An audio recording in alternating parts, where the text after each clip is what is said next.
জানি ওরে নতুন কাপড় জুটবে জানি ফুরাইলে বেলা দুনিয়ার এই রং বাজারে এটা কেমন খেলা দয়াল দুনিয়ার এই রং বাজারে এটা কেমন খেলা দুনিয়ার এই রং বাজারে এটা কেমন খেলা দয়াল দুনিয়ার এই রং বাজারে এটা কেমন খেলা ভাঙা ঘরে দিন কেটে যায় বছর ঘুরে যুগ এই জীবনে পাইলাম না তো একটু ভাবের সুখ দয়াল একটু ভাবের সুখ ভাঙা ঘরে দিন কেটে যায় বছর ঘুরে যুগ এই জীবনে পাইলাম না তো একটু ভাবের সুখ দয়াল একটু ভাবের সুখ ওরে মরলে আসে ঘর বানাতে ওরে মরলে আসে ঘর বানাতে করে না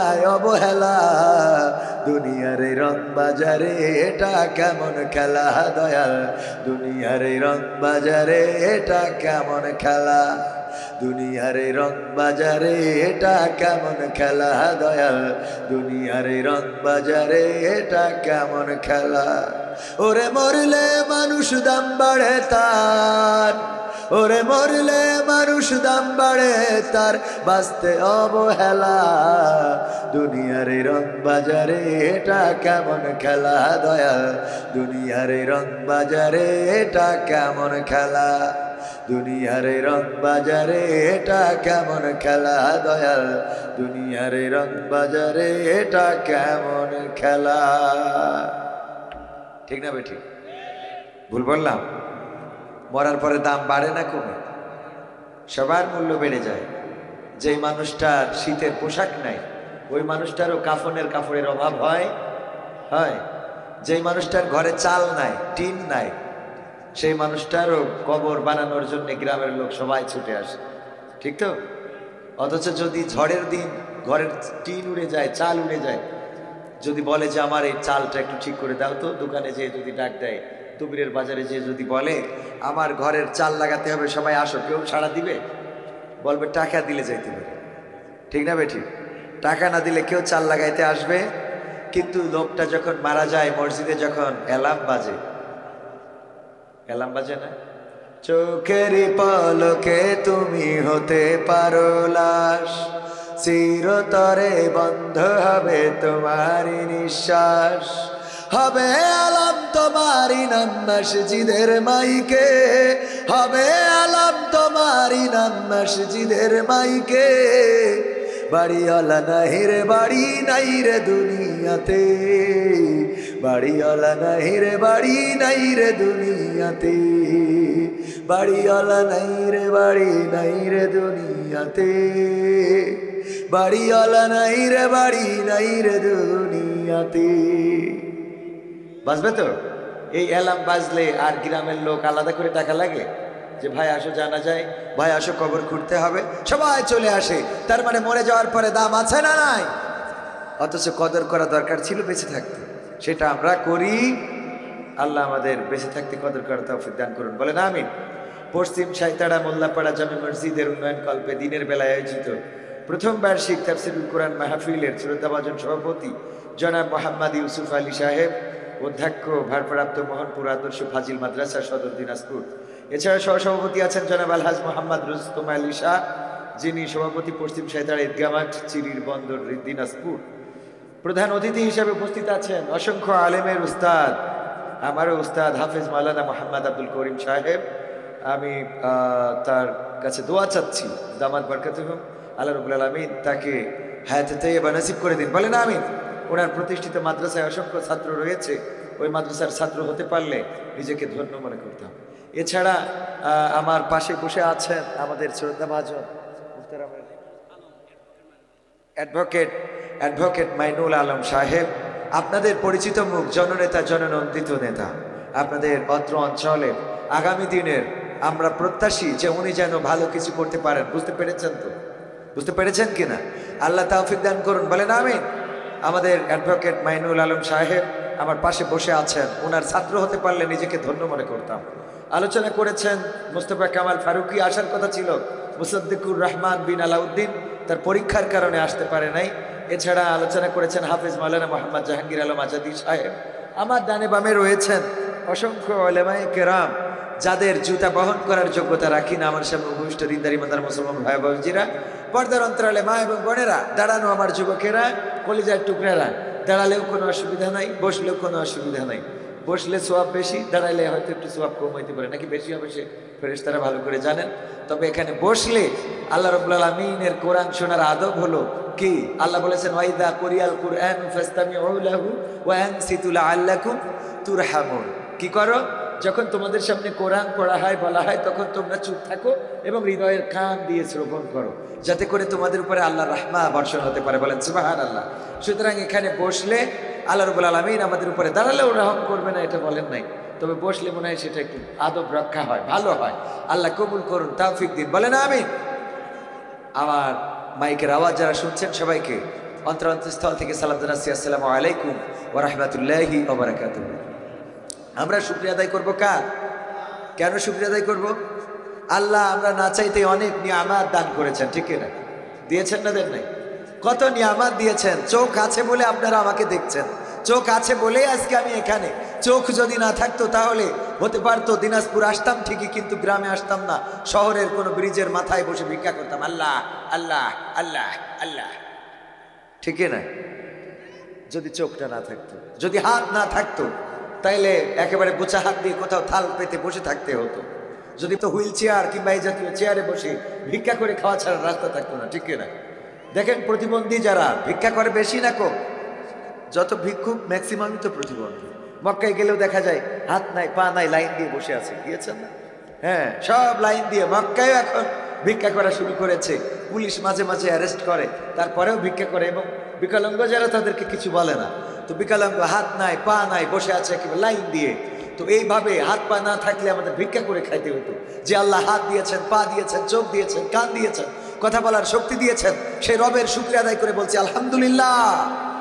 বড় নিয়ামত হলো আল্লাহ আমাদেরকে মুসলমান হিসাবে সৃষ্টি করেছেন, মানুষ বানিয়েছেন, এটা অনেক বড় নিয়ামত। হিন্দু, বৌদ্ধ, খ্রিস্টান, মুসলমান সব মিলাইয়ে যে আমরা মানুষ, মানুষ মানে কি আশরাফুল মাখলুক, সৃষ্টির শ্রেষ্ঠ। সুবহানাল্লাহ বলবেন না? এক্ষেত্রে হিন্দুরাও প্রায়োরিটি পেয়েছে, খ্রিস্টানরা পেয়েছে, বৌদ্ধরা পেয়েছে, তারা তো মানুষ, ইনসান। আর এই কোরআন এসেছে কি শুধু মুসলমানের জন্য? এই কোরআনটা কি শুধু মুসলমানের কিতাব? এই কোরআন শুধু মুসলমানের কিতাব নয়, এটা এসেছে গোটা বিশ্বের মানবতার জন্য। হিন্দু, বৌদ্ধ, খ্রিস্টান, সব ধর্ম, সব শ্রেণী পেশার মানুষের জন্য এই কোরআন। এটা শুধু মুসলমান, তারা তাদের একক সম্পত্তি দাবি করতে পারে। একক সম্পত্তি দাবি করতে পারবে? পারবে না। কিন্তু মুসলমান, এই কোরআন যদি কেউ অবমাননা করে আমরা মানব না, সে যদি মুসলমানও হয় তাও মানব? মানা যাবে? কোরআন অবমাননাটা আমরা মানব না, কিন্তু কোরআনটা এসেছে সবার জন্য। হিন্দু চাইলে পড়তে পারে, বৌদ্ধ চাইলে পড়তে পারে, খ্রিস্টান চাইলে পড়তে পারে, অন্যান্য আস্তিক নাস্তিক যারাই আছে সবাই পড়তে পারে। সেই কোরআন শোনার জন্য এসেছি। আল্লাহ তৌফিক দিলে দু একটা কথা আপনাদের এই দিনের বেলায়, খুবই ব্যস্ততার মধ্যে, মাগরিবের আগে শেষ করতে হবে, বলে যেতে চাই। শুনতে রাজি আছেন ইনশাআল্লাহ? শোনা যাবে? শুকরিয়া আদায় করবো তাহলে কার? সবাই বলছে আলহামদুলিল্লাহ। আওয়াজ হয় নাই আলহামদুলিল্লাহ। অনেকেই মুখও খোলেন নাই, অনেকেই বলতে চান না। আল্লাহর শুকরিয়া আদায় যে করে, আল্লাহ বলেছেন আমি তার নিয়ামত বাড়িয়ে দিই। বলেন সুবহানাল্লাহ। তো আল্লাহর শুকরিয়া আদায় করলে কেউ যদি বলে ভাই 10টা টাকা দাও, যদি 10 টাকা পায়, যদি আবার বলে 10টা টাকা দাও, যদি আবার পায়, তো আবার বলতে অসুবিধা আছে? অথবা যদি শুকরিয়া আদায়, যে অ্যাডভোকেট মাইনুল সাহেব খুব ভালো মানুষ, এই কথা বলাতে উনি 100 টাকা দিয়েছে, এরপরে আবার কি বলবো, উনি ডবল ভালো মানুষ। এবার যদি 200 দেয় তাইলে বলবো উনি ট্রিপল ভালো মানুষ। বলবো না? বলবো না? ভালো বললে যদি টাকা পাওয়া যায় বলবো কি না? তো আল্লাহর শুকরিয়া আদায় করলে যদি নিয়ামত পাওয়া যায় তাহলে শুকরিয়া আদায় করবো কি না?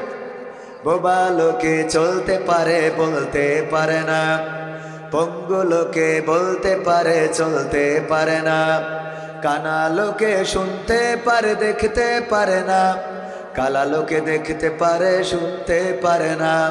তুমি যদি তাদের চেয়ে একটু ভালো থাকো, তবে কেন শুকরিয়াটা আদায় করো না? তবে কেন শুকরিয়াটা আদায় করো না? তবে কেন শুকরিয়াটা আদায় করো না? চোখ দুটো দিল দেখতে তোমার, শুনতে দিল কান, জিহ্বা দিল স্বাদ নিতে আর নাকে সুঘ্রাণ, চোখ দুটো দিল দেখতে তোমার, শুনতে দিল কান। জিহ্বা দিল স্বাদ নিতে আর নাকে সুঘ্রাণ, এবারে তুমি ভেবে দেখো না, এবারে তুমি ভেবে দেখো না কতটা সুখে তাপ। তবে কেন শুকরিয়াটা আদায় করো না, তবে কেন শুকরিয়াটা আদায় করো না, তবে কেন শুকরিয়াটা আদায় করো না, তবে কেন শুকরিয়াটা আদায় করো না। হাত দুটো দিল ধরতে তোমার, যখন যেটা চাও, যেথায় সেথায় যাওয়ার জন্য দিলেন দুটি পাও। হাত দুটো দিল ধরতে তোমার, যখন যেটা চাও, যেথায় সেথায় যাওয়ার জন্য দিলেন দুটি পাও। হৃদয়ে দিলেন প্রেম মমতা, হৃদয়ে দিলেন প্রেম মমতা, কেন যে বোঝো না। তবে কেন শুকরিয়াটা আদায় করো না, তবে কেন শুকরিয়াটা আদায় করো না, তবে কেন শুকরিয়াটা আদায় করো না, তবে কেন শুকরিয়াটা আদায় করো না। সুখের সমাজ গড়তে দিলেন আল কোরআনের বাণী, পথের দিশাই দিয়েছেন রাসূল আমরা সবাই জানি। ঠিক না বেঠে? সুখের সমাজ গড়তে দিলেন আল কোরআনের বাণী, পথের দিশাই দিয়েছেন রাসূল আমরা সবাই জানি। শ্রেষ্ঠ নবীর উম্মত তোমরা, শ্রেষ্ঠ নবীর উম্মত তোমরা, কদর বোঝো না। তবে কেন শুকরিয়াটা আদায় করো না, তবে কেন শুকরিয়াটা আদায় করো না, তবে কেন শুকরিয়াটা আদায় করো না, তবে কেন শুকরিয়াটা আদায় করো না। বলেন আলহামদুলিল্লাহ। আমি যশোরের মানুষ। কোথার মানুষ? সব আছে, হাত পা চোখ কান নাক মুখ সব থাকার পরে শুধু জবানটা নাই। আমারে যদি টাকা খরচ করে দাওয়াত দিয়ে এখানে এনে দিত, আর আমি উঠে যদি বলতাম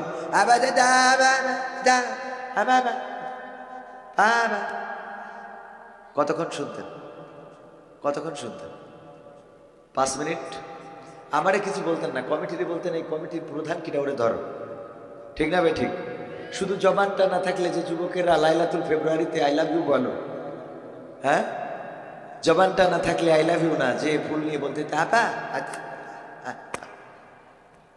আপা মানতো, কথা কয় না, মানতো। বাসর রাত যাদের হয়েছে, বউকে কত পাম দিয়েছেন, তোমাকে পেয়ে জীবন ধন্য বলেছেন না? তুমি এসেছো বলে খুব ভালো লাগছে, আজকে ঘরটা সেজেছে নতুন সাজে, তোমার কারণে ছাদের পরে উঠে বলেছেন আকাশের তারাগুলো এত সুন্দর আলো দেয়, এতদিন আলো দিনি। হ্যাঁ, তুমি এসেছো বলে চাঁদটা এত ভালো লাগে, চাঁদের আলোটা এত কোমল। তুমি এসেছো বলে বিকালের পড়ন্ত বিকালের সূর্যটা এত টকবগে লাল, ও এতদিন হলুদ থাকতো। এরকম আমরা পাম দিই না, দিই না? এই যে পাম দিই, হাওয়া দিই, এইগুলো জবান আছে বলে তো দিতে পারি, ঠিক কিনা? তো এই জন্যও তো আল্লাহ শুকরিয়া আদায় করার দরকার আছে না নাই? বলেন আলহামদুলিল্লাহ। ওগো আমার ভাইয়ের, আল্লাহ শুকরিয়া আদায় করে শেষ করা যাবে না। আল্লাহ কত নিয়ামত আমাদের দিয়েছেন, মানুষ করে না পাঠালে যদি একটা শিয়াল বানিয়ে পাঠাতেন, তাও আল্লাহ রাব্বুল আলামিন কারো কাছে কৈফিয়ত দিতেন না, দেওয়া লাগতো না। শিয়াল যেগুলো বনের বেজি খাটাস উল্লুক ভাল্লুক যেগুলো আছে, এগুলো বনে বসবাস করে। আমি মাঝে মাঝে চিন্তা করি, দেখেন শিয়াল, আমরা যদি দিনের আলোতে কোনো শিয়াল বের হয়, সেই শিয়ালরে পিটাইতে চাই না, মারতে চাই না, অথচ দেখা গেল কোনো শিয়াল খুব আল্লাহওয়ালা, কারো মুরগি ধরে না, কারো অনিষ্ট করে না, ক্ষতি করে না। এই শিয়ালটার অন্য শিয়ালদের বুঝায় যে কারো মুরগি ধরবা না, মহিলারা অনেক কষ্ট করে মুরগি লালন পালন করে, সুতরাং তাদের মুরগির ক্ষতি করো না। এমন কথা যেই শিয়ালটা বলে, ধরে নেন হুজুর শিয়াল কিংবা মেম্বার শিয়াল, চেয়ারম্যান শিয়াল, এমপি শিয়াল, মন্ত্রী শিয়াল, এদের মধ্যে লিডার যে এত ভালো ভালো কথা বলে, ওই শিয়ালও যদি দিনের আলোতে বের হয়, এই দিনাজপুরের মানুষ তারে যত্ন করে মুরগি ধরে খাওয়াবে, যত্ন করবে। বরং লাঠি যদি থাকে ছেলে মারবে। সবচেয়ে ইমানদার শিয়ালটাও যদি বের হয়, তাও দেখেন তার দিকে লাঠি ছেলে মারেন অথবা তাকে মারার চেষ্টা করেন। আবার দেখলাম শিয়ালের বাচ্চাগুলো কোনোদিন দিনের আলোতে বের হয় না, হয় নাকি? দেখেছেন? দিনের আলোয় যে ঠিক আছে, ও চিন্তা করলো যে আমার অপরাধ করলে আব্বা করেছে নাই মা করেছে, আমি তো আর করি না, এই মনে করে শিয়াল বের হয়েছে। বের হয় নাই। কারণটা কি? আল্লাহ তাদের একটা বাউন্ডারি করে দিয়েছে, একটা সীমানা করে দিয়েছে। তারা সেই সীমানার মধ্যে, সেই বাউন্ডারির মধ্যে থাকে। কোনো বাচ্চা শিয়ালও যেন লোকালয়ে বের হয় না, লোকালয়ে আসে না, মানুষের মাঝে আসে না। আবার কুকুর দেখেন লোকালয়ে থাকে, আল্লাহ কুকুর লোকালয়ের জন্য তৈরি করেছে। ছাগলগুলো, গরু ভেড়া আমাদের খাওয়ার জন্য আল্লাহ রাব্বুল আলামিন রিজিকের ব্যবস্থা করে দিয়েছেন। আল্লাহ যদি চাইতেন মানুষ না বানায়া এমন কোন প্রাণী বানাবেন, শিয়াল বানালে দিনের আলোতে বের হওয়ার সুযোগ থাকতো। যদি ছাগল বানাতো, যত্ন করে খাওয়াইতো, কিন্তু কুরবানির সময় গলায় পোষ বাঁধাইয়ে দিত না। যদি গরু বানাইতো, আমার হিন্দু ভাইয়েরা গরুকে দেবতা মনে করে, দেবতা মানে, কিন্তু মা মানার পরেও এই গরু বিক্রি করে খায়, আছে না নাই? তার মানে মাকেও বিক্রি করে, এমন অবস্থা এই বাংলাদেশে হিন্দুদের মধ্যে আছে না নাই? তা না হইলে ভারত থেকে তো আমরা এত গরু পাতাম না, ঠিক না? তার মানে যেটাকে দেবতা মনে করে সেটাও বিক্রি করে, কথা কয় না, সেটাও বিক্রি করে। তার মানে গরু বানালো। আল্লাহ যদি গরু বানায় পাঠাতেন, আর যদি কোনো হিন্দুর বাড়িতেও জন্ম নিতাম, ওরা দেবতা দেবতা বলে ওম শান্তি নমো নমো করলেও আবার বেলা শেষে আমারে বিক্রি করে দিত কোনো মুসলমানের কাছে। তারপরে কষাই নিয়ে যেয়ে দবিরের হাটে কুপানো শুরু করে দিত, ঠিক না বেঠে? যে আল্লাহ আমাদের গরু বানাই নাই, ছাগল বানাই নাই, উট ভেড়া বানাই নাই, যে আল্লাহ আমাদের মানুষ বানালেন আর সব প্রাণী আমাদের অনুগত করে দিলেন। আমি বোঝানোর জন্য বলি, আমরা বলি অমুক বাঘের বাচ্চা, অমুক সিংহের বাচ্চা, এমন গর্জন দেয় মনে হয় যেন সিংহের গর্জন। কিন্তু কোন মানুষকে যদি বলা হয় তোমারে আল্লাহ বাঘ বানাই দেবে, রাজি আছো না? কি হবে? কেউ রাজি হবে? বাঘের বাচ্চা হইতে চায় কিন্তু বাঘ হইতে চায় না, বাঘ হইতে চায় না, বাঘের বাচ্চা। আরে বাবা, এটা তো বাঘের বাচ্চা, ও ওইটা খুব ভাল লাগে, বাঘের বাচ্চা, ঠিক না? ও তো বাঘের বাচ্চা, ওইটা সিংহের বাচ্চা, আমরা হইতে চাই। কিন্তু যদি বলে আল্লাহ তোমারে সিংহ বানাই দেবে, রাজি আছো নাকি? না, কেউ রাজি হবে না। কারণ বাঘের বাচ্চা হোক আর সিংহের বাচ্চা হোক, এই বাঘ সিংহ মানুষের আনুগত্য মেনে চলে, বলেন ঠিক কিনা? সুন্দরবনে থাকে বাঘেরা কোনোদিন লোকালয়ে এসে বললো না তোরা গ্রাম ছাড়া আমরা বাস করবো, বলেছে নাকি? না, বলে নাই। বরং মানুষেরা বলে শেখ হাসিনা 16টা বছর কত সুন্দর করে রাষ্ট্র চালাইলো, আমাদের পদ্মা সেতু দিলে, আমাদের ট্রেন রোড দিলে, মেট্রো রেল দিলে, টানেল দিলে, কত উন্নয়ন উন্নয়ন উন্নয়ন, এই যে রাস্তা, কাঁচা রাস্তা করে দিলে, কত কি করে দেওয়ার পরেও আমরা বললাম এই মুহূর্তে ক্ষমতা ছা, ঠিক না বেঠে?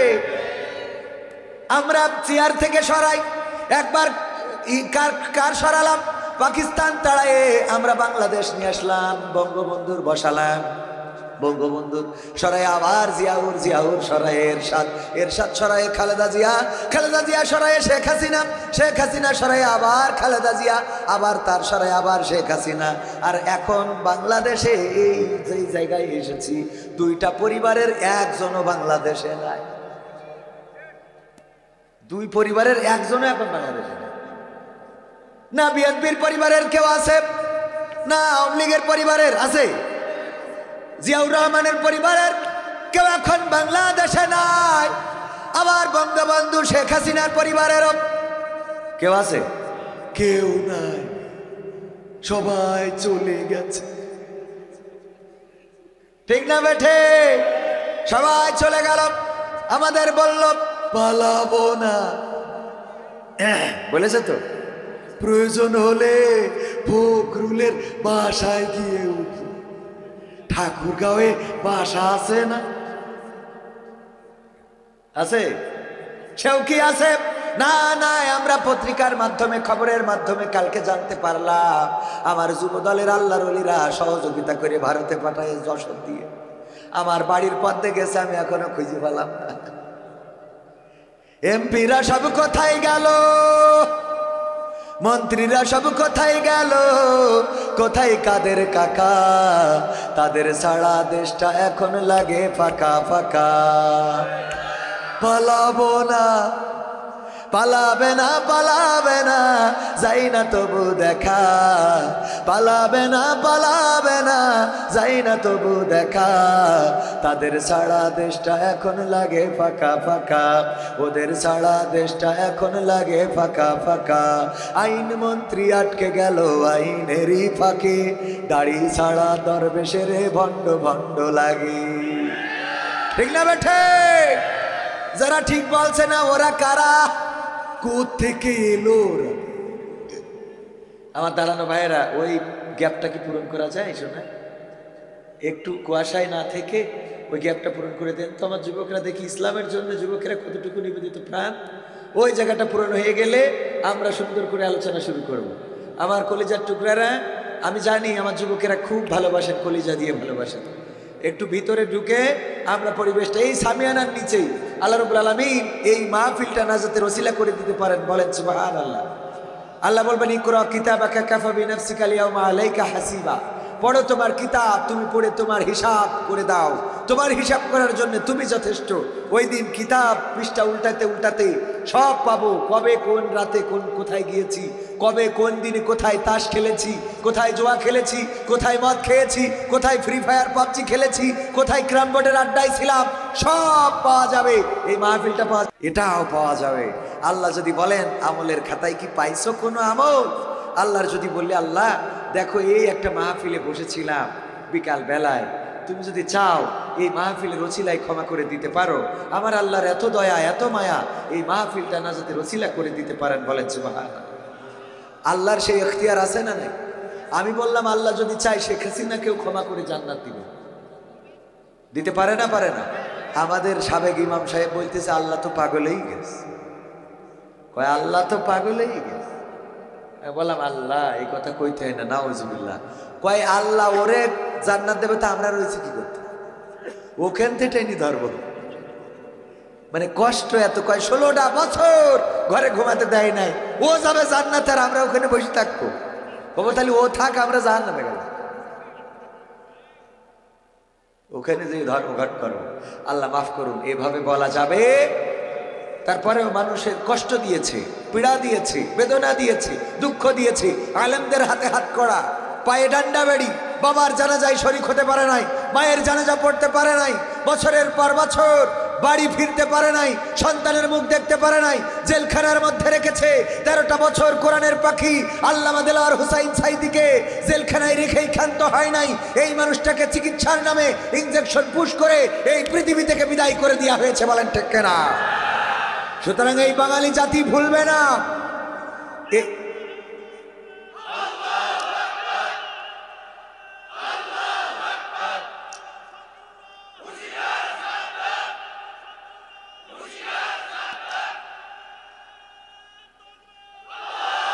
এই তাওহীদি জনতা ভুলে যাবে না তাদের নির্যাতনের কথা।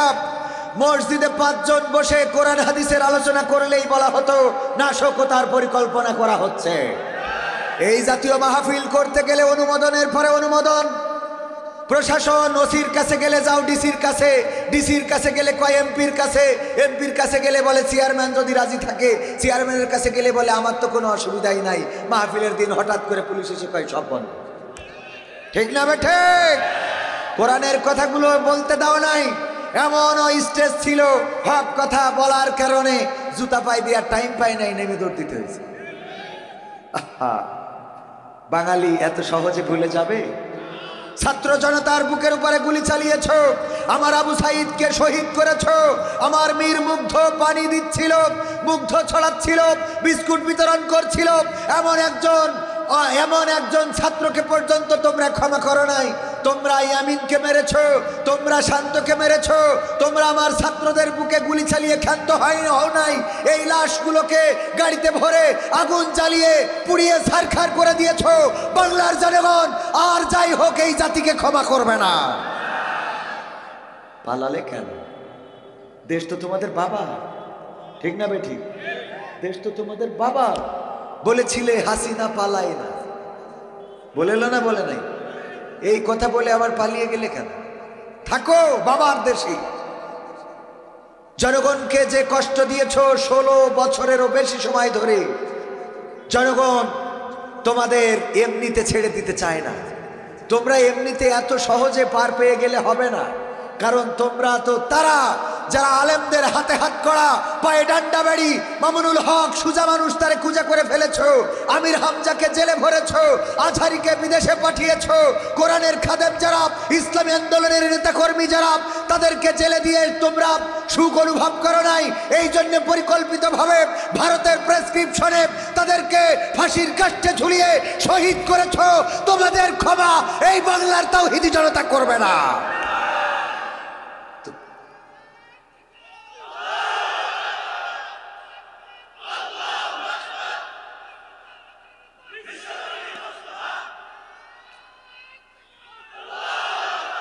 এখন তাফসীর মাহফিল করতে গেলে আর অনুমতি লাগে? মাহফিল করলে নাকি নাশকতা হতো। এত যে মাহফিল হচ্ছে ঘরে ঘরে, এমনকি ডক্টর মিজানুর রহমান আজহারি ফিরে এসেছে বাংলাদেশে, দেখেছেন তার মাহফিলে লাখো লাখো জনতার স্রোত। এখন পর্যন্ত কি কোনো অঘটন ঘটেছে এমন কিছু কোনো নিউজ পেয়েছেন? এত মানুষ হয়, লাখ লাখ মানুষ, অঘটন ঘটে না। আর তোমরা থাকতে মসজিদে 5 জন এক জায়গায় বসলেই নাশকতার ষড়যন্ত্র। ঠিক না বে ঠিক? আসলে নাশকতা ছিল তোমাদের মনে, নাশকতা ছিল তোমাদের হৃদয়ে, নাশকতা তোমরাই করেছো। আর দোষ চাপিয়েছো কাদের? আলেম ওলামা, উদাড়িওয়ালা, টুপিওয়ালা, পাঞ্জাবিওয়ালা, জুব্বাওয়ালা, মসজিদের ইমাম, মুয়াজ্জিন, খতিব, তাদেরকে। ওই যে খাস কাটা জানেন না একটা, যে একজন ওই রচনা পড়ে গেছে, কুমিরের রচনা। কে রচনা? কুমিরের রচনা। তো কুমিরের রচনা যখন পড়ে গেছে, কুমিরই পড়েছে, ওই লিখেছে যে কুমিরের হাত আছে, পা আছে, লেজ আছে, চোখ আছে, সব আছে, লম্বা একটা লেজ আছে, লেজের মধ্যে খাস কাটা একেবারে এই দিয়ে 3 পৃষ্ঠা ভরে দিয়েছে। তো স্যার চিন্তা করলো এই খাস কাটা লিখেছে 3 পৃষ্ঠা, এবার দেখি গরুর রচনা দিই। গরুর রচনা লিখতে দিয়েছে যে আমার ছাত্ররা গরুর রচনা লেখো। গরুর রচনা লিখেছে যে গরু খুব ভালো প্রাণী, অবলা প্রাণী, 4টে পা আছে, একটা লেজ আছে, শিং আছে, হাত আছে, পা আছে, যা আছে আর কি। এই লিখেছে এই গরু একবার নদীর কিনারায় আমার আব্বা বেঁধে রেখে এসেছিল। ওই নদীর থেকে, ওখান থেকে খাতি নদীতে গেল পানি যখন খাইতে গেছে, তখন কুমির একটা এসে গরু ধরে নিয়ে গেছে। কুমিরেরও হাত আছে, পা আছে, চোখ আছে, কান আছে, লেজ আছে, খাস কাটা আবার 3 পৃষ্ঠা। তো চিন্তা করলে তো বেকায়দা, এরে তো গরুর রচনা দিলেও সেই খাস কাটায় চলে যায়। এইবার চিন্তা করলো ওর একটা ঘরের রচনা দিই। কে রচনা? ঘরের। তো ঘরের রচনা দিয়েছে বাড়ির রচনা। তো একটা বাড়ি ছিল নদীর কিনারায়, সেই নদীর কিনারায় বাড়ি, সেই বাড়িতে 4 জন মানুষ ছিল, তার মধ্যে একটা বাচ্চা শিশু ছিল। সেই বাচ্চা শিশু খেলতে হঠাৎ একদিন নদীর কিনারায় গড়াতে পড়ে গেল, কুমির এসে ধরে নিয়ে গেল। কুমিরের হাত আছে, পা আছে, চোখ আছে, লেজ আছে, খাস কাটা আবার 3 পৃষ্ঠা। স্যার চিন্তা করলে যাই করি খাস কাটায় চলে যায়।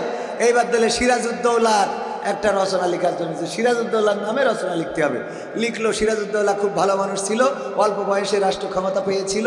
সে সেনাপতি হিসেবে বাছাই করেছিল মির্জাফরকে, আর মির্জাফরকে সেনাপতি করাই ছিল খাল কেটে কুমির ডেকে আনা। খাল কেটে কি ডেকে আনা? কুমির ডেকে আনার। কুমিরের হাত আছে, পা আছে, চোখ আছে, লেজ আছে, খাস কাটা।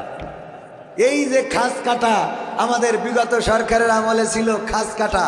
নাশকতা বোম তারা ফুটালু হুজুররা করিয়েছে, উরা ফুটালু হুজুররা করিয়েছে, বিএনপি ফুটালু হুজুররা, জামাত ফুটালু হুজুররা। ঠিক না বে ঠিক? কিছু হইলেই জামাত শিবিরের কাজ। ঠিক না বে ঠিক? এটা কারা করেছে? ওরাই করেছে। একেবারে মুখস্থ কথা, ওই খাস কাটা বোঝা গেছে তো?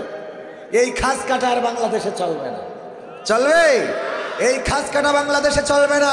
ডক্টর মিজানুর রহমান আজহারি বলেছে, এক দল খেয়ে গেছে আর এক দল খাওয়ার জন্য রেডি হয়ে আছে।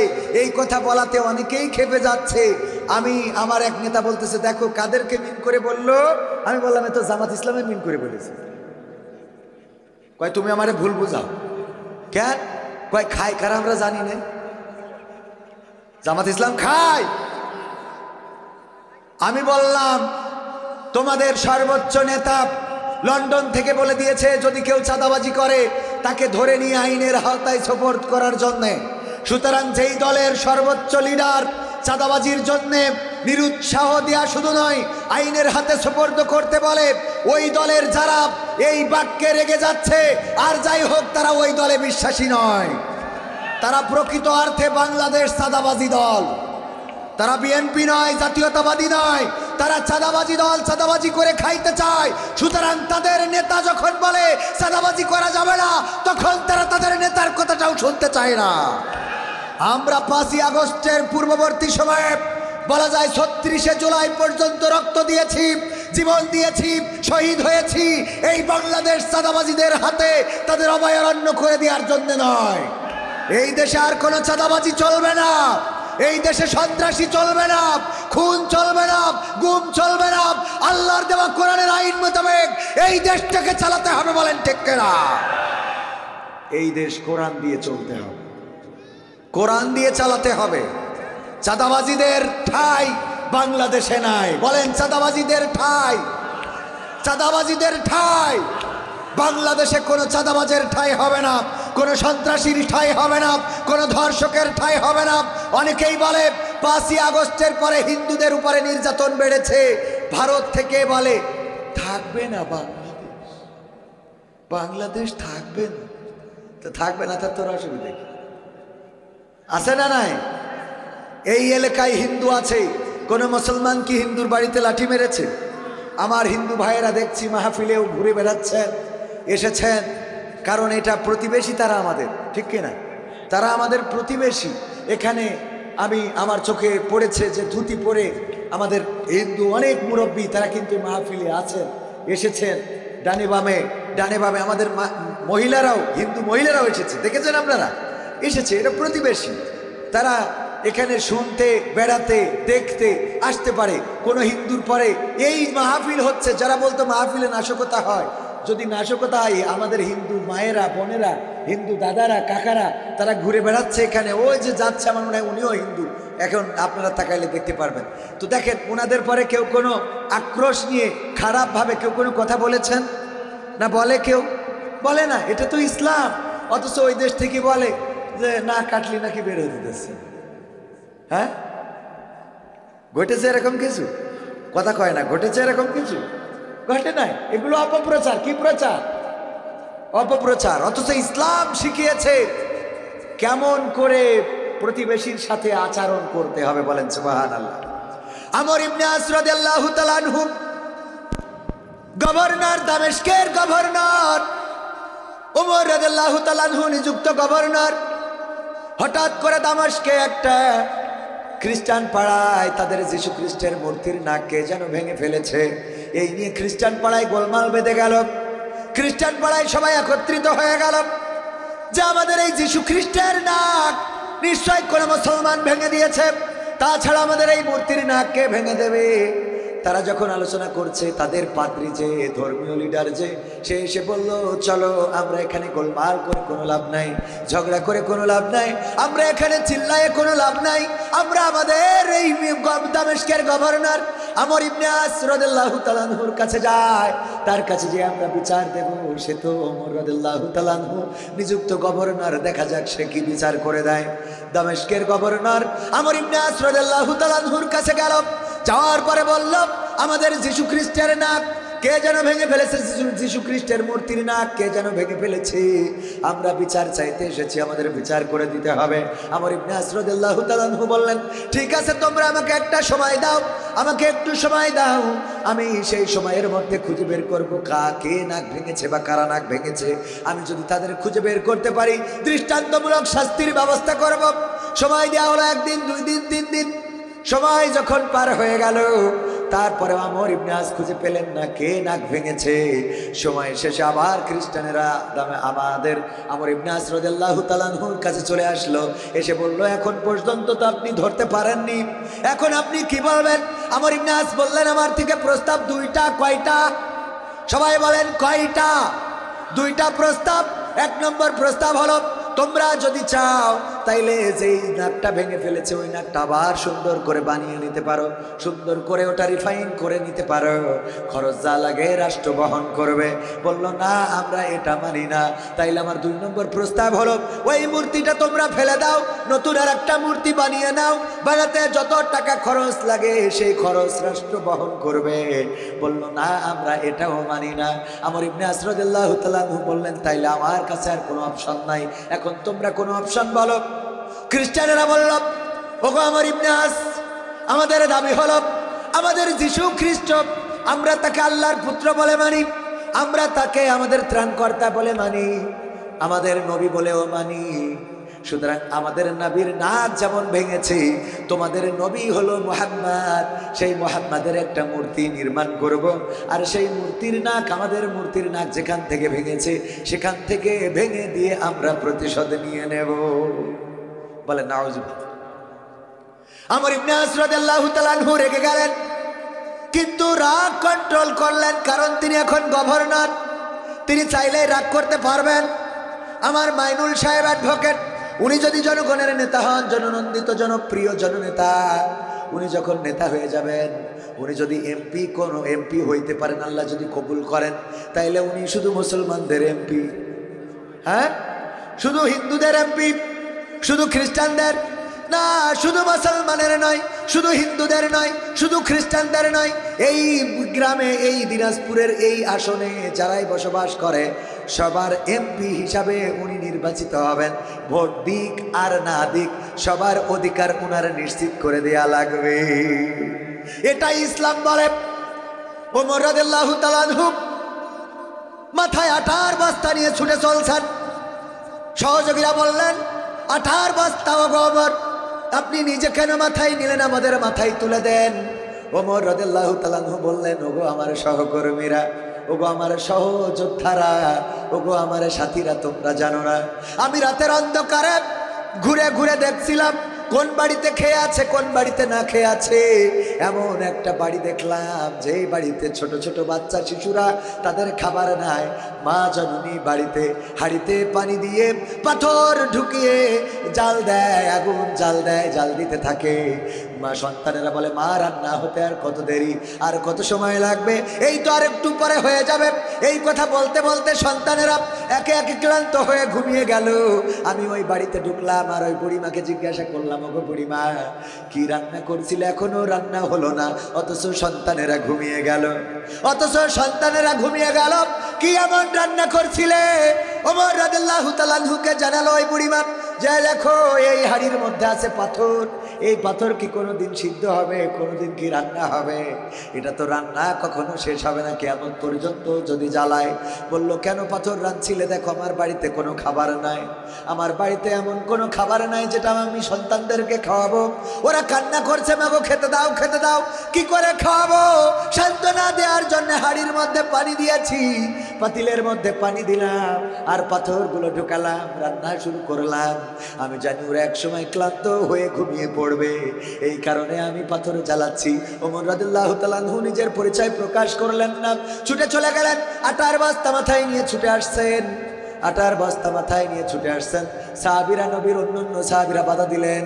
ওমর রাদিয়াল্লাহু তাআলা আনহু বলল, আমার বস্তাটা তোমাদের মাথায় দিতে পারি যদি তোমরা আমাকে কথা দাও, ওই পরকালের ময়দানে সেদিন আল্লাহ রাব্বুল আলামিন গুনার খাতাটা আমার মাথায় তুলে দেবে। ওই দিন যদি ওই গুনার খাতাটা তোমরা তোমাদের কাঁধে তুলে নিতে চাও, তাইলে আজকে আটার বস্তাটা তোমাদের মাথায় তুলে দিতে রাজি আছি। আল্লাহু আকবার। ওমর রাদিয়াল্লাহু তাআলা আনহু চলে গেলেন। তারপরে কি করলেন? ওই বুড়িমার সাথে আটাটা রুটির উপযোগী করলেন, তারপরে সেটা রুটি বানালেন, কড়াইয়ে ছাকলেন, ছাকার পরে সন্তানদেরকে ডাকলেন, ডেকে উঠিয়ে ওমর রাদিয়াল্লাহু তাআলা আনহু বসে থেকে তাদেরকে খাওয়ালেন। রাষ্ট্রপ্রধান, কি প্রধান? রাষ্ট্রপ্রধান, অর্ধ পৃথিবীর খলিফা ওমর, অর্ধ জাহানের শাসনকর্তা এই ওমর বাচ্চাদেরকে ডেকে উঠালেন, তারপরে তাদেরকে নিজ হাতে খাইয়ে দিলেন। খাওয়ানোর শেষে যখন চলে আসছেন, ওই বাচ্চাদের মা ডাক দিয়ে বলল, ওগো আগন্তুক, ওগো মুসাফির, একটু দাঁড়াও, তোমাকে নিয়ে আল্লাহর দরবারে একটু ফরিয়াদ করতে চাই। কি ফরিয়াদ? দুটি হাত আল্লাহর কাছে মেলে ধরলেন, ধরে বললেন, ওগো আল্লাহ, জানি না আজকে যে মুসাফির এসেছে কোন মুসাফির, আজকে যেই মুসাফির আমার সন্তানদেরকে রিজিকের ব্যবস্থা করে দিল, এই আরবের শাসন ক্ষমতায় যদি ওমর না থেকে এই লোকটা যদি সিংহাসনে বসতো তাইলে আরবের চেহারাটা আরো বদলে যেত। বলেন আল্লাহু আকবার। ওমর রাদিয়াল্লাহু তাআলা আনহু বললেন, কালকে ওমরের দরবারে আসো, সেখানে আমিও থাকবো, তোমার আরো কিছু সহযোগিতা করার চেষ্টা করব। ওগো আমার ভাইয়েরা, ওমর রাদিয়াল্লাহু তাআলা আনহু বললেন, কালকে রাজ দরবারে আসো, ওমরের দরবারে আসবা, দেখা হবে, ওখানে আমিও থাকবো। বলেন নাই আমি রাজার আসনে থাকবো। ওই বুড়িমা যেদিন পরের দিন গেল ওমরের দরবারে, যে ওমর আমাকে আসতে বলেছে, যাওয়ার পরে দেখে যেই সিংহাসনে বসা সেই ব্যক্তি কেউ নয়, গতকালকে যিনি নিজ হাতে রুটি বানিয়ে খাইয়েছেন সেই ব্যক্তিটাই সিংহাসনে বসা। এমন নেতা যদি পাওয়া যায় দেশে আর অশান্তি থাকবে না? অশান্তি থাকবে না। ভাইয়েরা আমার, আমর ইবনে আস বললেন, দেখো আমাদের নবীর মূর্তি বানাবা, এটা তো কোনোভাবে হতে পারে না। আমি গভর্নর, তাই তোমাদের পরে চড়াও হলাম না, আমি তোমাদের উপরে খেপে গেলাম না, কারণ আমার দায়িত্ব আছে। তোমরাও আমার রাষ্ট্রের প্রজা, মুসলমানরাও আমার রাষ্ট্রের প্রজা, তোমাদেরও হক আমার দেখতে হবে, আমার মুসলমানদেরও হকও দেখতে হবে। সুতরাং শুনে নাও, তোমরা আমাদের নবীর মূর্তি এটা বানাতে পারবা না, এটা বানাতে দেব না, কারণ আমাদের ধর্মে মূর্তি বানানো নিষেধ।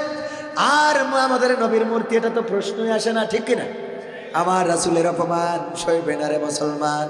রাসূলের অপমান কোন মুসলমান কি মানতে পারে? মানতে কি পারে?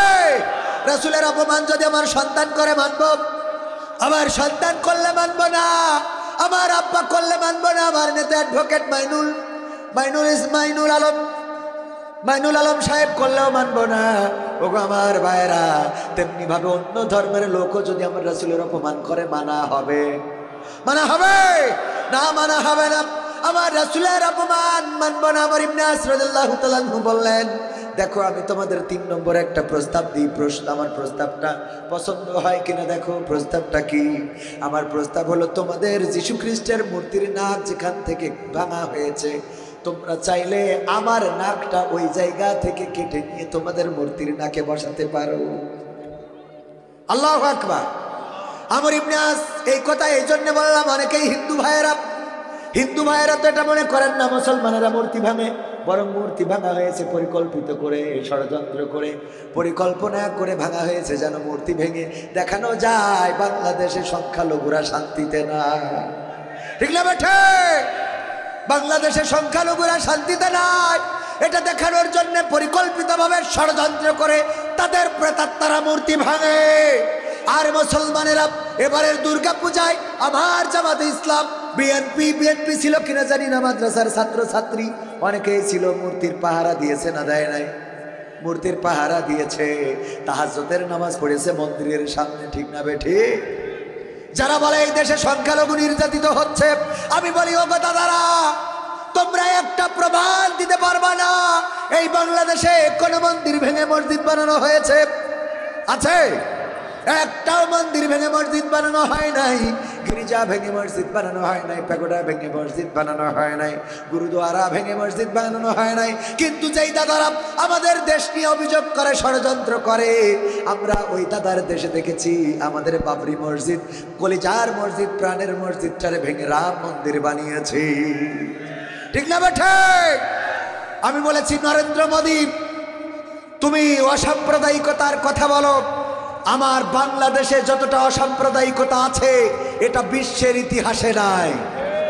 বাংলাদেশের হিন্দু, বৌদ্ধ, খ্রিস্টান, মুসলমান সবাই এক কাতারে দাঁড়ায়, এক বাজারে বাজার করে, একসাথে তারা পূজা অর্চনা পালনেও সহযোগিতা করে, ধর্মীয় কাজেও আমি দেখেছি অসংখ্য জায়গায় হিন্দুরা পর্যন্ত মসজিদে দান করতে। আর তোমরা বলো এই দেশে সংখ্যালঘুরা কষ্টে আছে? মোটেও না, বরং তোমার দেশে আমার মুসলমান সংখ্যালঘুরা এতটাই কষ্টে আছে যে গরু খাওয়ার অপরাধে পিটিয়ে পিটিয়ে তাদেরকে হত্যা করা হয়। বলেন ঠিক কিনা? তারা আমাদেরকে শিখায়, যারা আমাদের বাবরি মসজিদ ভেঙেছে, অটল বিহারী বাজপেয়ী বাবরি মসজিদ ভেঙে প্রমাণ করেছিল ওই দেশে অসাম্প্রদায়িক নয়, বরং সাম্প্রদায়িকতার বিষ বাষ্প ছড়িয়েছে। সেখানে 2022-এ রাম মন্দির উদ্বোধন করে প্রমাণ করে দিয়েছে তারা অসাম্প্রদায়িক নয়, বরং সাম্প্রদায়িকতা তাদের ভর করে আছে। তারা বলে এই দেশে সংখ্যালঘু নির্যাতিত হচ্ছে, আর আমি বলি এই দেশে সংখ্যালঘু নয়, এই দেশে সংখ্যাগরিষ্ঠ নির্যাতিত হচ্ছে। ঠিক না বেঠিক? কেমনে? বাংলাদেশের 1 নম্বর ইমানদার হলো শেখ হাসিনা। কিডা?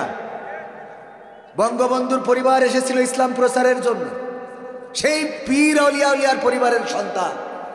শুধু তাই নয়, সকালবেলা উঠে আগে যায় নামাজ, ফজরের নামাজ, তারপরে কোরআন তেলাওয়াত করে দিনের শুরু করে। অনেক জামাতের কর্ম আছে ঠিকমতো প্রতিদিন কোরআন তেলাওয়াত করে দিনের শুরু করে না, আমিই তো ঠিকমতো করি। ঠিক না বেঠিক?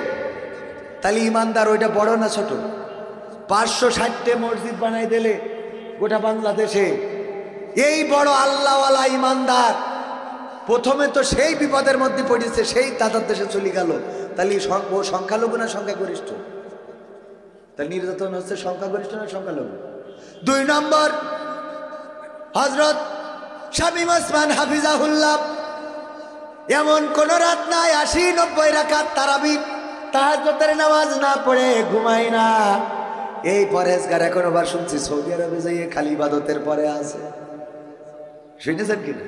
সৌদি আরবে গেছে ইবাদতের জন্য। পত্রিকার খবর কতটুকু সত্য জানি না। ওগো আমার ভাইয়েরা, 2 নম্বর, তাহলে 2 নম্বর ইমানদার হলো শামীম ওসমান, যে তাহাজ্জুদের নামাজ পড়ে 80-90 রাকাত, যা আমরাও পড়ি না। তাহলে এই হলো 2 নম্বর ইমানদার, তারও আমরা বুরকা পরায়ে বিদায় করেছি। 3 নম্বর ইমানদার সালমান এফ রহমান দরবেশ বাবা, তার কিরামতি দেখায় কেমন করে শেয়ার বাজারে লুট করতে হয় সেটা আমরা বুঝতে পারলাম। এই আউলিয়া যখন দাড়ি কাটলো তাও আমরা তার ছেড়ে দিলাম না। ঠিক না বেঠে? 4 নম্বর আউলিয়া ওবায়দুল কাদের, হ্যাঁ, পালাবো না, পালাবে না। তারপরেও সে পালিয়ে গেল যুবদলের সহযোগিতায়, যুবদলের নেতার সহযোগিতায় পালিয়ে গেল দাদার দেশে। আর 5 নম্বর আউলিয়া হলো মানিকা, কালা মানিক। ও বুঝলো যে এই দুনিয়ার জীবন জীবনই না, এই জন্য সে টুপি পরলো, সারা জীবন টুপির বিরুদ্ধে কথা বলেছে, দাড়ির বিরুদ্ধে কথা বলেছে, অথচ টুপিও পরলো, দাড়িও রাখলো।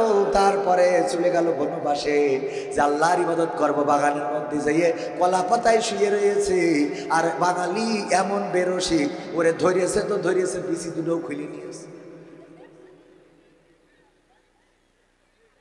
5 নম্বর আউলিয়া। ঠিক না ভাই? ঠিক। এই আউলিয়া দেখেন, সেও ধরা খেলো, নির্যাতনের মধ্যে পড়লো। এরপরে ইনুমেননও বামপন্থী ছিল, তাও ওমরা করে গেছে, ওমরা করে আল্লাহওয়ালা পরহেজগার। আমার পলক ভাই বলে একটু দোয়া কর, বলেছে না বলে না? একটু দোয়া চাই, দোয়া চাই রে। দেখেন সেই পলক রিমান্ডের মধ্যে এমনি ভাবে নির্যাতিত হলো, কোন হিন্দু কি এর মধ্যে আছে? আছে? তাহলে সংখ্যালঘু গরিষ্ঠ না সংখ্যালঘু নির্যাতিত হচ্ছে? এমপিরা সব কোথায় গেল শোনাবো? মন্ত্রীরা সব কোথায় গেল? কোথায় কাদের কাকা? তাদের ছাড়া দেশটা এখন লাগে ফাঁকা ফাঁকা। পালাবে না, পালাবে না, যাই না তবু দেখা। পালাবে না, পালাবে না, যাই না তবু দেখা। তাদের ছাড়া দেশটা এখন লাগে ফাঁকা ফাঁকা। আইন মন্ত্রী আটকে গেল আইনেরই ফাঁকে, দাড়ি ছাড়া দরবেশের ভণ্ড ভণ্ড লাগে। ঠিক না বেঠে? সবাই বলেন ঠিক না বেঠে? আইন মন্ত্রী আটকে গেল আইনের ফাঁকে, দাড়ি ছাড়া দরবেশের ভণ্ড ভণ্ড লাগে। শুনছি কত নেতা নেত্রী খাইতেছে ভাই ডান্ডা, বিচারপতি কালামানিকের ফাটিয়েছে আন্ডা। পলকেরও ঝলক গেল, পলকেরও ঝলক গেল থামিয়ে নেটের চাকা। তাদের ছাড়া দেশটা এখন লাগে ফাঁকা ফাঁকা, ওদের ছাড়া দেশটা এখন লাগে ফাঁকা ফাঁকা। কই গেল সেই সংসদেতে মমতাজের গান? কোথায় গেল হযরত বলা শামীম ওসমান? ঠিক না বেঠে? খেলা হবে, খেলা হবে। কই গেল সেই সংসদেতে মমতাজের গান, কোথায় গেল হযরত পলাশ শামীম ওসমান, ইনু মেনন দীপু মনি আছে কারাগারে, পাপ করিলেও পাপ কখনো ছাড়ে কি আর তারে। কোথায় গেল স্পিকারের, কোথায় গেল স্পিকারের দৃষ্টি আঁকা বাঁকা, তাদের ছাড়া দেশটা এখন লাগে ফাঁকা। কোথায় গেল আরাফাত আর ব্যারিস্টার সুমন, কথা বলার সময় তারা করেনি ওজন। মুরগি কবির খাইছে ধরা, জাফর কোথায় আসি, গোপনে কি সেও গেল মোদি দাদুর কাছে। কোথায় গেল এস আলমের, কোথায় গেল এস আলমের কাড়ি কাড়ি টাকা, তাদের ছাড়া দেশটা এখন লাগে ফাঁকা। লাগে না, লাগে না। এখন আর কেউ টেলিভিশন খুললে বলে না কেমন করে কুমড়ো দিয়ে বেগুনি বানাতে হয়, কেমন করে কাঁঠাল দিয়ে বার্গার খাইতে হয়, কেমন করে কাঁচামরিচ শুকিয়ে রেখে বর্ষাকালে ভিজাইলে আবার জেতা হয়ে যায়, এইগুলো শিখায় না। আমার মাইনুল আলম সাহেব অ্যাডভোকেট, উনি উনার স্ত্রীকে একটা শখ করে আইফোন কিনে দিয়েছি, দেওয়ার পরে ওই দিন টেলিভিশন জোড়ার পরে দেখে টেলিভিশনে বলছি এই মোবাইল কে দিয়েছে, কে দিয়েছে? শেখ হাসিনা দিয়েছে। আমার ম্যাডাম, শ্রদ্ধাভাজন ম্যাডাম বলতেছে তুমি জামাত ইসলাম করে হাসিনার ফোন আমার এনে দিলে কেন? বিপদ আছে না? না, এই মোবাইল কে দিয়েছে? সব তারা দিয়েছে, আর জনগণ ঘোড়ার ঘাস কেটেছে। এই জন্য যখন রেমিট্যান্স বন্ধ করে দিল, পলক বলে পাঠান পাঠান, হাতে ধরি পায়ে ধরি, একটু রেমিট্যান্স পাঠান রে। ঠিক না বেঠে? কারণ তোরা যদি চালাস তাহলে রেমিট্যান্স দেওয়া লাগবে কেন? আমরা দেখেছি এয়ারপোর্টে গতকাল কোন একটা প্রবাসীকে হেনস্থা করা হয়েছে, কোন একটা প্রবাসীর উপরে আক্রমণ করা হয়েছে, নির্যাতন করা হয়েছে, রক্তাক্ত করা হয়েছে। প্রতিবাদ জানাচ্ছে এই কোরআনের মাহফিল থেকে, এই দিনাজপুরের বন্দরের কাছ থেকে, চিরির বন্দর থেকে প্রতিবাদ জানায়। আমার প্রবাসীরা এয়ারপোর্টে আসবে, তাদের সাথে যদি কোনো অন্যায় আচরণ করা হয় বাংলাদেশের মানুষ ক্ষমা করবে, ক্ষমা করবে। কারণ সারাটা জীবন তারা এই দেশের জন্যে, জনগণের জন্যে, পরিবারের জন্যে, সংসারের জন্যে, মাটির জন্যে, মানুষের জন্যে কষ্ট করে, মাথার ঘাম পায়ে ফেলে। আর তারা যখন এয়ারপোর্টে আসে হেনস্থার শিকার হবে, এটা বাংলাদেশ মেনে নেবে না। কারণ এই বাংলাদেশের প্রতিটা উন্নয়নে প্রবাসীদের রেমিট্যান্সের ট্যাক্সের টাকা আছে না নাই? তাদের রক্ত ঘাম পানি করা টাকা এই বাংলাদেশের প্রতিটা পদে পদে, প্রতিটা রাস্তায় জনপদে লেগে আছে। সুতরাং তাদের সাথে বেয়াদবি করা যাবে? আলোচনায় কি যাব? শুনবেন? শুনতে রাজি? দিনাজপুরের মাটি ইসলামের ঘাঁটি। আমি জানি যে এই দিনাজপুরবাসী বর্ডারের কাছে বসবাস করে, এরা সীমান্ত রক্ষী, বিজিবিরা সীমান্ত দেখে রাখে, সাথে জনগণও আছে না নাই? জনগণও আছে।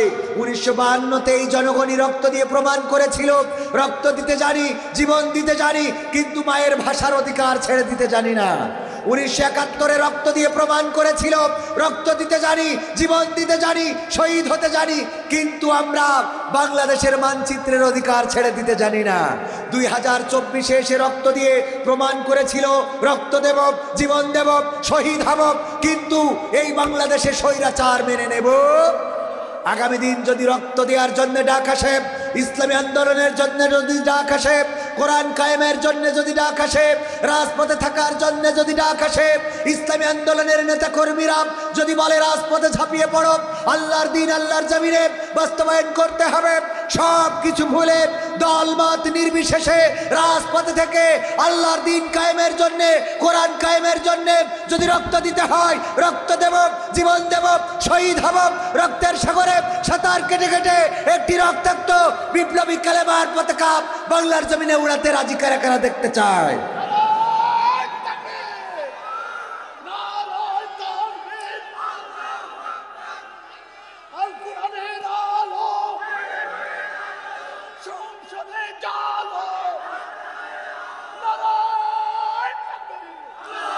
সম্মানিত ভাইয়েরা, কোরআনের জন্য কি জীবন দিতে রাজি আছেন? আল্লাহর জন্য কি রক্ত দিতে রাজি আছেন? দিনের জন্য যদি রক্ত দেওয়ার জন্য প্রস্তুত থাকেন, তবে আল্লাহর কসম করে বলি এই বাংলাদেশ পথ হারাবে না। আমার হিন্দু ভাইয়েরা নিরাপদে থাকবে। ডিমের মধ্যে কুসুম যেমন থাকে, আজ পর্যন্ত কোনো হিন্দু যদি অভিযোগ করতে পারে তাদের মন্দিরে অথবা তাদের পরিবারে, তাদের শরীরে কোন আলেম, কোন হাফেজ, কোন মৌলবী, কোন মাওলানা, কোন মুন্সি, কোন মুফতি, কোন মুহাদ্দিস, কোন মুহতামিম আঘাত করেছে, আল্লাহর কসম করে বলি ওয়াজ করে ছেড়ে দেবো। আসুক আমার কাছে অভিযোগ নিয়ে, প্রমাণ দিতে কি পারবে? বরং হিন্দুদের পর আক্রমণ চালিয়েছে তারা, যারা উপরে দরদ দেখায়, উপরে বলে মা দুর্গা এবার ঘোরাতে এসেছে, ওরা আবার গোপনে পাঠায় আমি আসার পরে ভেঙে দিয়ে আসবো, দিয়ে আসার পরে বলবো যে আমি গেছিলাম এই জন্য ভেঙেছি। ঠিক না বেঠে?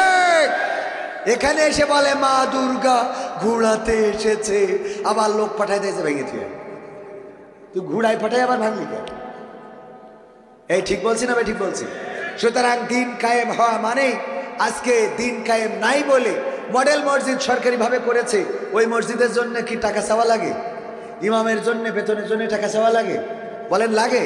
সুতরাং ইসলামী রাষ্ট্র হইলে প্রতিটা মসজিদ হয়ে যাবে সরকারের আন্ডারে, সরকার ইমাম ও খতিব নিয়োগ দেবে, মসজিদে ছাদ হবে, ঢালাই হবে, উজুখানা হবে, সব সরকার করে দেবে।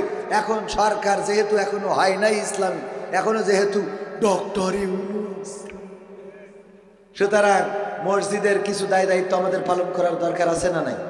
রাজি কারা কারা দেখতে চায়? নারায়ে তাকবীর! সবাই রাজি, আমিও রাজি, আমিও হাত তুলেছি যেহেতু আমিও রাজি। আমরা এখন আমাদের যুবক ভাইয়েরা ভিতরে যাবে, যা আছে পকেটে দিয়ে দেবেন প্যাকেটে, তারপরে আমি আলোচনায় ফিরব। সূরা আল ইমরানের 102 নম্বর আয়াত তেলাওয়াত করেছি, এই আয়াত নিয়ে কথা বলতে চাই। যা আছে পকেটে দিয়ে দিবেন প্যাকেটে, আমি ব্যক্তিগতভাবে দিয়ে শুরু করলাম, আপনারাও কেউ মাহরুম হবেন না। আল্লাহর ঘর, আল্লাহর নবী বলেছেন যেমন মসজিদ পৃথিবীর পরে বান্দারা নির্মাণ করে রেখে আসে, পরকালে আল্লাহ রাব্বুল আলামিন তেমন একটি ঘর জান্নাতে তার জন্য দান করে দিবেন। বলেন সুবহানাল্লাহ। এই গ্রামে এমন অনেক মানুষ আছে যারা একজনে চাইলে একটা মসজিদ বানিয়ে দিতে পারে, এমন অনেক মানুষ আছে যারা চাইলে ইট রড সিমেন্ট বালু দিতে পারে। ও আমার ভাইয়েরা, আল্লাহর ঘরের জন্য কেউ মাহরুম হবেন না। আল্লাহর ঘর, ওই বাবরি মসজিদটা ভেঙেছে, সেখানে রাম মন্দির বানিয়েছে ওই হিন্দুরা, ভারতের হিন্দুরা। আসলে হিন্দুরা ভেঙেছে এটা ঠিক নয়, ওই সময়ের সরকার ভেঙেছে, উগ্রবাদী হিন্দুদের দিয়ে ভাঙিয়েছে। ওগো আমার ভাইয়েরা, আমরা কোনো মন্দিরে হাত দেব না, আমরা কোনো প্যাগোডায় হাত দেব না, আমরা কোনো গির্জায় হাত দেব না, আমরা কোনো গুরুদুয়ারায় হাত দেব না। বরং হিন্দু ভাইয়েরা যদি অসুস্থ হয় তাদের সহযোগিতা করব, যদি তাদের রক্ত লাগে রক্ত দেব, যদি তাদের চিকিৎসার জন্য খরচ লাগে দেব। আল্লাহর ঘর মসজিদের জন্য আমাদের ভাইয়েরা, আমার মুসলমান ভাইয়েরা যে যা পারেন দিবেন, একজনও মাহরুম হবেন না, যে যা পারেন দিবেন। আমি এখনো তো সঙ্গীত শোনানো শুরু করি নাই, শেখ হাসিনার সঙ্গীত শোনাবো। এটা কিনা আমার রমজান ভাই কিনা দিয়েছে, আমার মাইনুল ভাই শ্রদ্ধাভাজন অতিথি 1050 টাকা করলো দান। আল্লাহ বাড়িয়ে দাও, সম্মান নেখায়াত দিয়ে দাও, মনের স্বপ্ন পুরা করে দাও, আপনজনদের কবুল করে নাও। কি হবে বেঁচে থেকে অযথা বিদ্যা শিখে, যদি না গড়তে পারি শোষণবিহীন সমাজটাকে। আমাদের প্রধান অতিথি মাদ্রাসা সালান দিনাজপুরে, মাদ্রাসার নাম কি জানো? রহমানিয়া ফুরকানিয়া হাফেজিয়া মাদ্রাসা। আমার প্রধান অতিথি আজকে পোস্টারে নাম রয়েছেন শ্রদ্ধাভাজন হাফেজ মাওলানা মোহাম্মদ আব্দুল করিম সাহেব। 1000 টাকার এক বঙ্গবন্ধুর নোট দান করলে আল্লাহ কবুল করে নাও, নেখায়াত দিয়ে দাও, মনের স্বপ্ন পুরা করে দাও।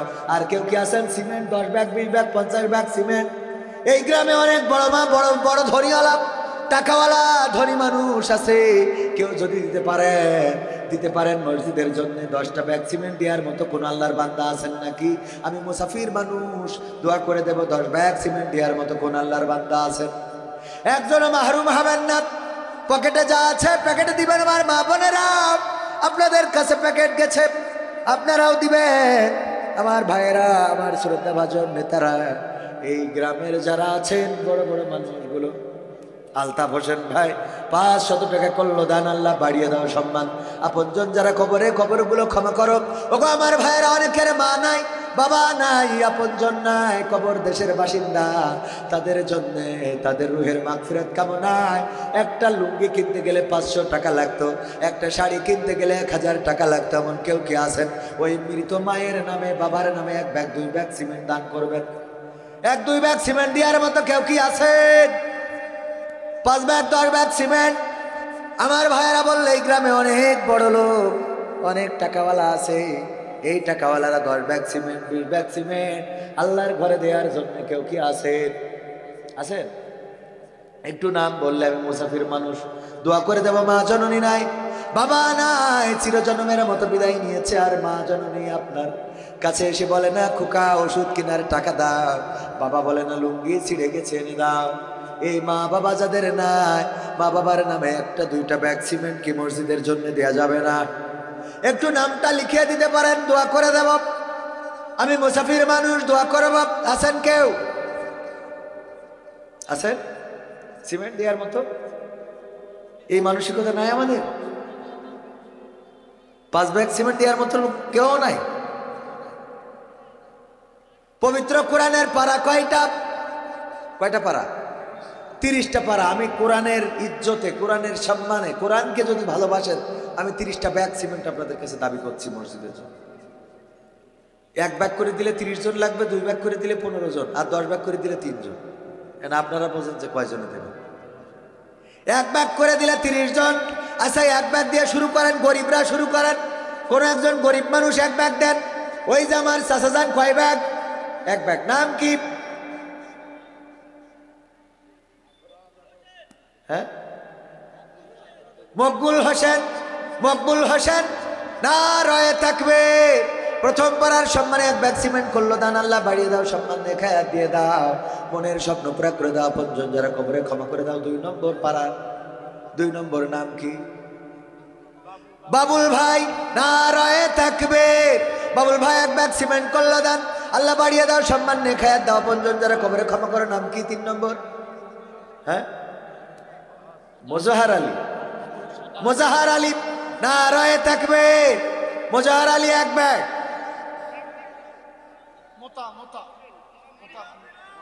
মুতাহার। মিলন ভাই। মিলন ভাই 1 ব্যাগ। মুতাহার ভাই 1 ব্যাগ। 4 জন 4 পাড়ার সম্মানে 4 ব্যাগ করলো দান। আল্লাহ বাড়িয়ে দাও সম্মান। আলতাফ হোসেন না রয়ে থাকবে। আলতাফ হোসেন 1 ব্যাগ। 5 নম্বর পাড়া হয়ে গেল। চেয়ারম্যান আসছে। চেয়ারম্যান সাহেব 3000 আর 2000 দেন, 5000 না দিলে ভোট দোকান দিল। আমার চেয়ারম্যান সাহেব আরো 2 ব্যাগ, আর 2000, মোট 5000 না রয়ে থাকবে। কয় হাজার? 5000 টাকা, 3000 নগদ, 2000 বাকি। নাম কি? সিমেন্ট। মা শফিকুল ইসলাম না রয়ে থাকবে। 6 ব্যাগ 7 ব্যাগ হলো। আল্লাহ 7 নম্বর পাড়ার সম্মানে শফিকুল ইসলাম দিল 1 ব্যাগ সিমেন্ট কবুল করে নাও। 8 নম্বর পাড়া আলহাজ মুকুল হোসেন 5 বস্তা। 7 5 12 না রয়ে থাকবে। ঠিক বলছি তো? 12 7 5 12 ব্যাগ হয়ে গেল। আল্লাহ দানকে কবুল করে নাও। আলহাজ মুকুল হোসেন সাহেব দিয়েছে 5 বস্তা। আল্লাহ পরিবার পরিজনকে কবুল করো, মনের স্বপ্ন পুরা করে দাও, পঞ্চমদের কবুল করো। জাকিয়া 1 বস্তা, 13 বস্তা হয়ে গেল। আল্লাহ দানকে কবুল করো, নেখায়াত দাও। মা জননীরা আমার নাম লিখিয়ে দিতে পারেন। নাম কি? শাহিন ভাই। শাহিন ভাই 2 ব্যাগ। শরীফুল ভাই 1 ব্যাগ। শরীফুল ভাই 1 ব্যাগ না রয়ে থাকবে। শাহিন ভাই 2 ব্যাগ, তোর শরীফুল ভাই 1 ব্যাগ। 16 ব্যাগ হয়ে গেল। আর মাত্র 14 ব্যাগ বাকি। কোন আল্লাহর বান্দা আছেন? নাম কি শোনা আবার? হাফেজ নাজমুল ভাই 1 ব্যাগ সিমেন্ট করলো দান। আল্লাহ বাড়িয়ে দাও, সম্মান খায়াত দিয়ে দাও, মনের স্বপ্নগুলো পুরা করে দাও, পঞ্চমদের কবুল করে নাও। তারপরে কোন আল্লাহর বান্দা আছেন? কোন আল্লাহর বান্দা? শুধু আমার মাইনুল ইসলাম সাহেব, আমাদের নবীর, এই বাংলাদেশের এই অঞ্চলের গণমানুষের নেতা, জননন্দিত নেতা। উনি আরো 2 ব্যাগ। সদরের জননন্দিত নেতা আরো 2 ব্যাগ সিমেন্ট করলো দান। আল্লাহ দানকে কবুল করো। আব্দুল জব্বার কয় ব্যাগ? আব্দুল জব্বার 2 ব্যাগ। আর এই যে নাম কি? কাবির হোসেন। কাবির কাবির সায়েম ভাই নারে তাকবীর। সায়েম ভাই 1 ব্যাগ, আর আরেকজন দিল 2 ব্যাগ। ভাইজান সিদ্দিক ভাই 5 ব্যাগ। নারে তাকবীর। সিদ্দিক ভাই দিলেন 5 ব্যাগ সিমেন্ট। আল্লাহ দানকে কবুল করো, নে খায়াত দাও, মনের স্বপ্ন পুরা করে দাও, আপনজনদের কবুল করো। আর কয় ব্যাগ হলো তাহলে? মোট একটা যোগ দেন। এরপরে 30টা ব্যাগ চাইছে। আমি বিশ্বাস করি আপনারা বেশি দিবেন, কারণ এই অঞ্চলে অনেক বড় বড় কোটিপতি আছে। কোটিপতিরা যদি একটু, ভাইজান নাম কি? জাহাঙ্গীর, জাকির ভাই 1 ব্যাগ। আমার জাকির ভাই যুবক মানুষ, আল্লাহ 1 ব্যাগ সিমেন্ট করলো দান। আল্লাহ বাড়িয়ে দাও, সম্মান নেখায়াত দিয়ে দাও, মনের স্বপ্ন পুরো করে দাও। 26 ব্যাগ, 26 হয়েছে, আর মাত্র 4 ব্যাগ বাকি। কোন আল্লাহর বান্দা আছেন 4টা ব্যাগ দেওয়ার মতো? আল্লাহর বান্দা 1 ব্যাগ করে 4 জন, 2 ব্যাগ দিলে 2 জন, আর 4 ব্যাগ দিলে 1 জন। কোন আল্লাহর বান্দা? কেশিয়ার সাহেব 6টা তো ছাড়াই গেল। নারায়ে তাকবীর। 26 আর 6 কত? আব্দুর রশিদ আমাদের কেশিয়ার সাহেব, উনি একাই দিলেন 6 ব্যাগ। আল্লাহ দানকে কবুল করে নাও। 32 হয়ে গেছে। 32 যখন হলো, আল্লাহ রাসূল নবুয়ত পেয়েছিল 40 বছর বয়সে। আমরা 40টার কোটা পূরণ করে শেষ করি। আর 8টা বস্তা, এটা 40টা হোক। আর 8টা বস্তা, 8 বস্তা 8 জন মানুষ। আমার আবেদা জবেদা সবেদা হাসিনা খালেদা কই? কোন মাটিতে তৈরি রে তুই মা? কোন মাটিতে তৈরি রে তুই মা? সাজ্জাদ ভাই 5 ব্যাগ সিমেন্ট। নারায়ে তাকবীর। আমার সাজ্জাদ ভাই দিল 5 ব্যাগ। হয়ে গেল কত? 42 আর 5 47, 37, 32 আর 5 37। আজম ভাই 1 বস্তা। নারায়ে তাকবীর। গোলামে আজম 1 বস্তা সিমেন্ট করলো দান। 38 বস্তা হলো। আল্লাহ দানকে কবুল করে নাও। মুয়াজ্জেম 5 বস্তা। নারায়ে তাকবীর। মুয়াজ্জেম ভাই দিল 5 বস্তা। তাহলে আবার বেরিয়ে কনে গেল? 43 হয়ে গেল। তাহলে হাফ সেঞ্চুরি করে থিয়ে যায়। 43 যখন হয়েছে, মুজিবুর 5 বস্তা। নারায়ে তাকবীর। 43 আর 5 48। আল্লাহ দানকে কবুল করো, নে খায়াত দাও। 1 মুজিবুর মরিয়ে গেছে, ওই অন্য মুজিবুর ঘরে ঘরে। 1 মুজিবুর অন্তরালে, অন্য মুজিবুর ঘরে ঘরে। শরীফুল সাহেব মাশাআল্লাহ। নারায়ে তাকবীর। তাহলে কত হলো? 48 আর 7 55। হ্যাঁ, নারায়ে তাকবীর। 55 যখন হয়েছে, আমরা 60টা পুরাই থিয়ে যাই। 60 জুব্বার 1 বস্তা, 55 আর 1 56। আল্লাহ জব্বার ভাই 1 বস্তা সিমেন্ট করলো দান, আর 5 ব্যাগ দিয়েছে। আরো কিটা জানো? শরীফুল ভাই 5 বস্তা। আল্লাহ দানকে কবুল করে নাও। আপনজন যারা কবরে ক্ষমা করে দাও। আল্লাহ দুনিয়ার জীবনটা সহজ করে দাও, পরকালের জীবনটা মুক্তির করে দাও। মুস্তাফিজুল ভাই 2 বস্তা। নারায়ে তাকবীর। 56 আর 2 58, তাই তো? আল্লাহ দানকে কবুল করো। মুস্তাফিজুর ভাইয়ের দানের ওসিলায় আপনজনদের কবুল করে নাও। দুনিয়ার পরে যারা বেঁচে আছে, জীবনটারে সহজ করে দাও। যারা কবরগুলো ক্ষমা করে দাও, বলেন আমিন। শাহিদ 2 বস্তা 60 হয়ে গেছে। আরে আল্লাহ, দেখো দেখো। নারায়ে তাকবীর। ওরে বাবা, দুবলো বনে বাঘ থাকে, ঠিক না বেঠে?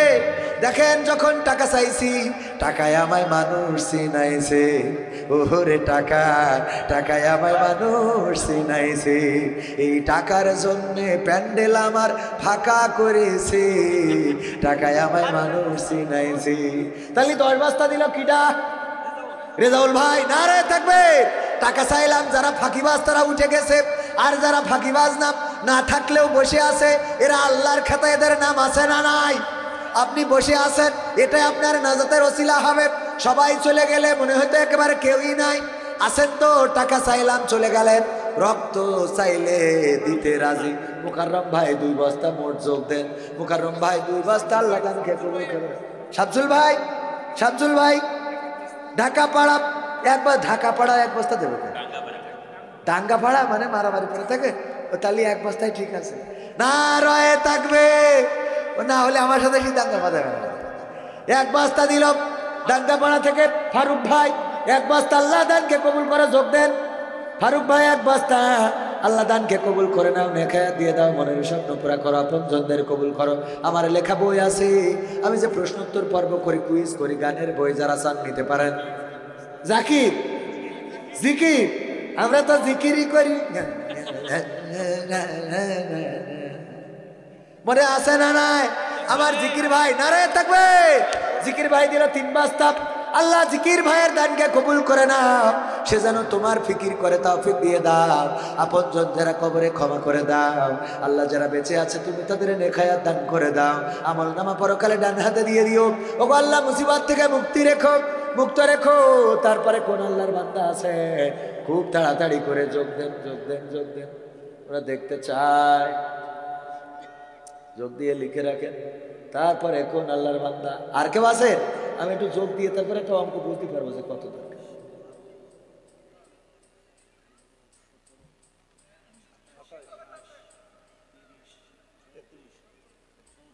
34 আর ওই পাশে 42।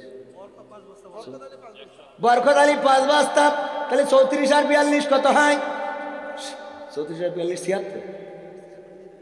হ্যাঁ 76 আর 5 81। তালি মনে হয় 100 করে দিয়ে দাও। নারায়ে তাকবীর। তালি কত হলো? 81 আর বাকি কত? 19টা ব্যাগ। মসজিদের জন্য, আমার জন্য নয়। আমার যা দিবে সেটা তো পায় না। মসজিদের জন্য আপনারা দিচ্ছেন, আপনাদের মসজিদ আপনাদের থাকবে। তাহলে 81 ব্যাগ হয়েছে। আর 19টা ব্যাগ দেওয়ার মতো কোন আল্লাহর বান্দা? দুইজন করে দুই ব্যাগ করে যদি একজন করে দেন। নাম কি আমার বাপজানের?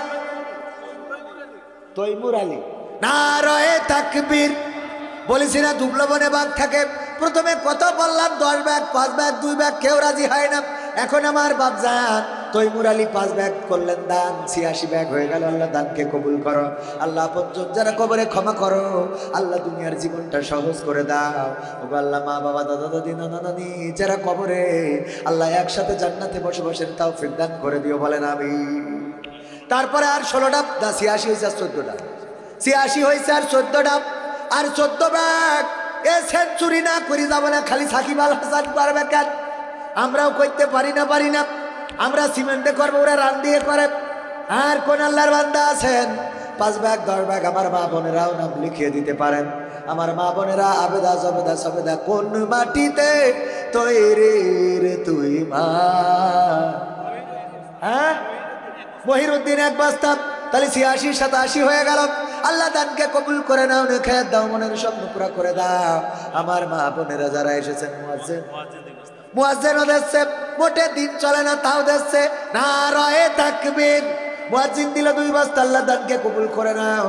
87 আর 2 হাসান আলী। নারায়ে তাকবীর।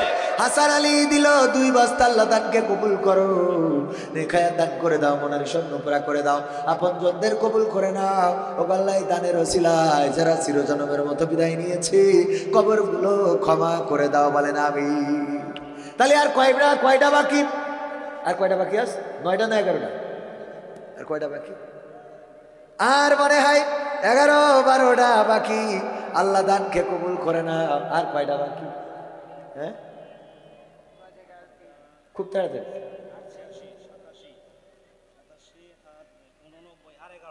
আর 11টা। আপনার নামটা লিখা হয়? নাম কি? আব্দুর রহিম স্যার। দুই লেখেন, 1 লিখি মানি তো থাকে। নারায়ে তাকবীর। আব্দুর রহিম স্যার দিল কয় ব্যাগ? তাহলে আর বাকি থাকলো কয় ব্যাগ?